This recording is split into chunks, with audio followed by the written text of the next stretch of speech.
It was a narrow gauge railway, and by that, the standard gauge, I think it was 4 feet 8 inches. Narrow gauge railway is much more compact and cheaper to run. The track was 3 feet 6 inches, and these were enormously popular in California in the late 19th century.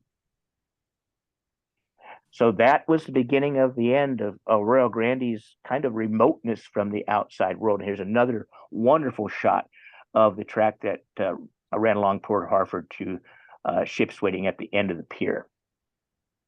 And the railroad started with Port Harford, made its way to San Luis Obispo. Some of the workers who built it were Chinese, and they were basically administered by Louis, whose store still stands in San Luis Obispo. Then, as you can see, the railroad extends south to Rio Grande and then all the way to Los Olivos, which brings us to a marvelous little film clip I found online. This is the last run of the Pacific Coast Railway into Los Olivos, California, 1934.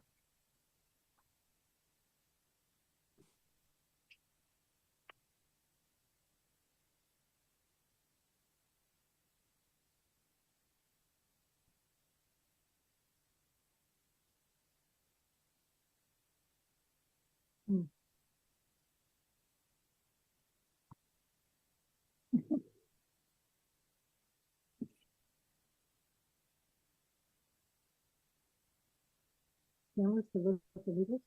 Is that it? It's kind of cute. Out to the port in the Betteridge area.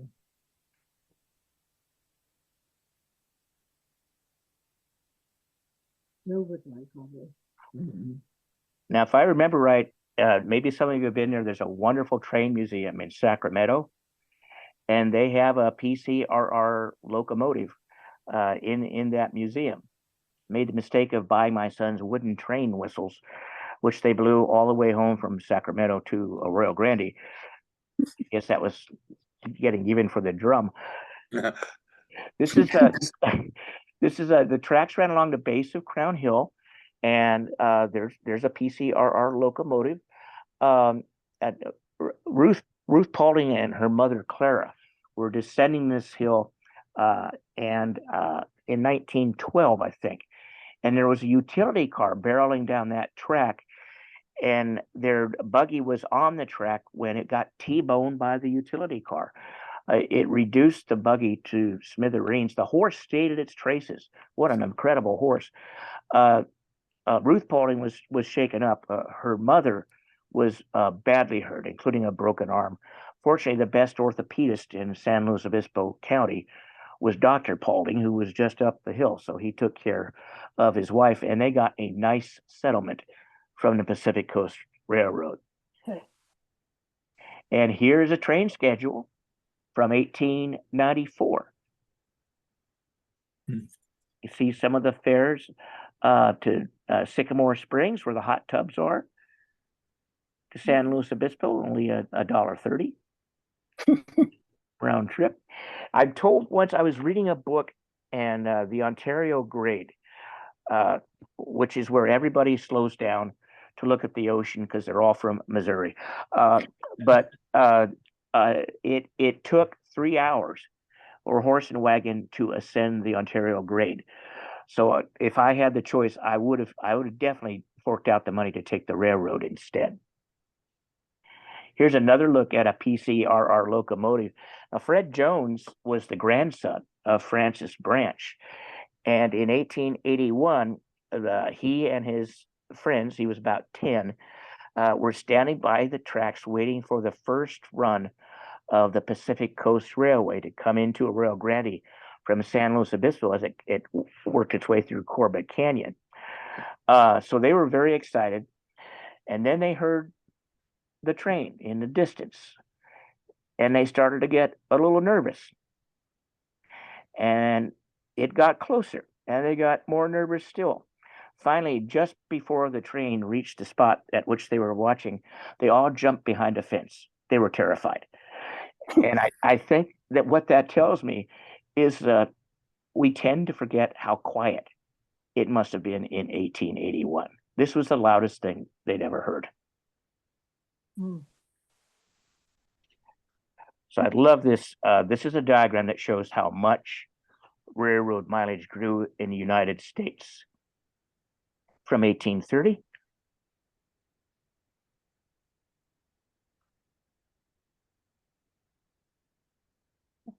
Fascinating.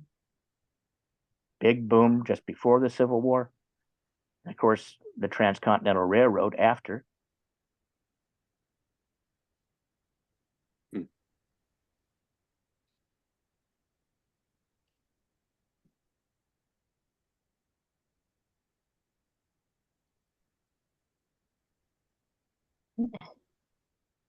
So our little railroad is really a part of American railroad history. And there were several of these. There were over 30 in California alone. Usually they were a short haul, say from mines to a port like San Francisco, or from the San Joaquin Valley to, again, a place like San Francisco where crops could be shipped overseas. From timber would have been another commodity that was shipped on these little narrow gauge railroads. Ours lasted, I think, longer than any of the 31. The PCR finally went out of business a few years before World War II, and they were kind of swallowed up by big railroads like the Southern Pacific, which Frank Norris, the muckraking novelist, referred to as the octopus because it was so powerful and had so many tentacles. People, as we'll see, cordially hated the Southern Pacific. Even Francie Ledoux, her name was Blue Star. She was the head of the Temple of the People in Halcyon. She once referred to the Southern Pacific as that beast.